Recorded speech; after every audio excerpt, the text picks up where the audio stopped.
My name is Tara. My name is Kayla, and this is Ratu. Today we're going to learn how to make a balloon-powered car. These are the items you will need.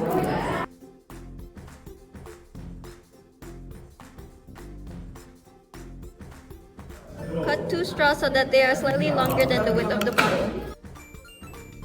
Use the cutter to cut a hole in all the centers of the bottle caps.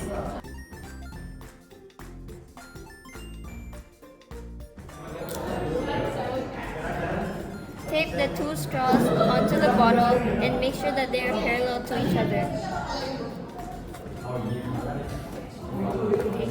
Push the skewer into the straw. Push a bottle cap on the other end of the skewer. This makes an axle with 2 wheels.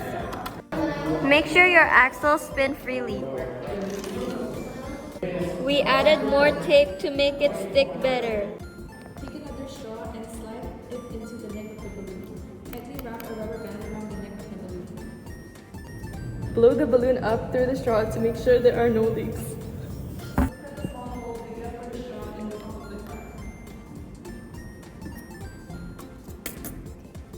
Press the free end of the straw through the small hole and out the mouth of the bottle.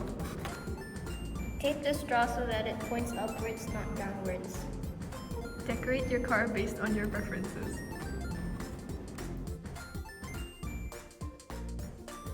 How to use the balloon car. First, blow up the balloon.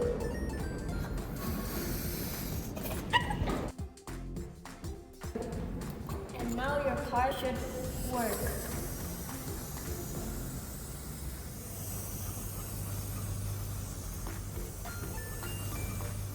When constructing a balloon-powered car, using materials such as plastic bottles, straws, and skewers, the principles of physics are vividly demonstrated. The balloon functions as the car's engine, and upon releasing the air, the car propels forward, illustrating Newton's law of motion. According to Newton's third law of motion, for every action, there is an equal and opposite reaction. As the balloon deflates, the expelled air rushes out from the back of the balloon, exerting a force that pushes the car forward. This interaction between escaping air and the forward motion of the car exemplifies the action-reaction pair described by this law. As the car begins to move, Newton's second law of motion comes into play. This law, summarized by the equation F equals to m times a, or force equals mass times acceleration, explains how the force generated by the escaping air causes the car to accelerate. The magnitude of this acceleration depends on the force produced by the balloon and the mass of the car. The lighter the car, the greater the acceleration it will experience under the same force. As the balloon deflates and the air inside is exhausted, the car continues to move due to its momentum. This is where Newton's first law of motion, the law of inertia, is observed.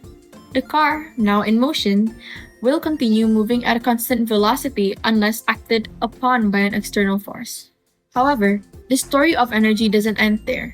Even as the car decelerates, the kinetic energy it gains is not lost, but is transferred into other forms.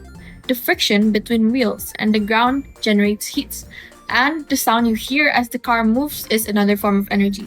This process illustrates the principle of conservation of energy, which states that energy cannot be created or destroyed, only converted from one form to another.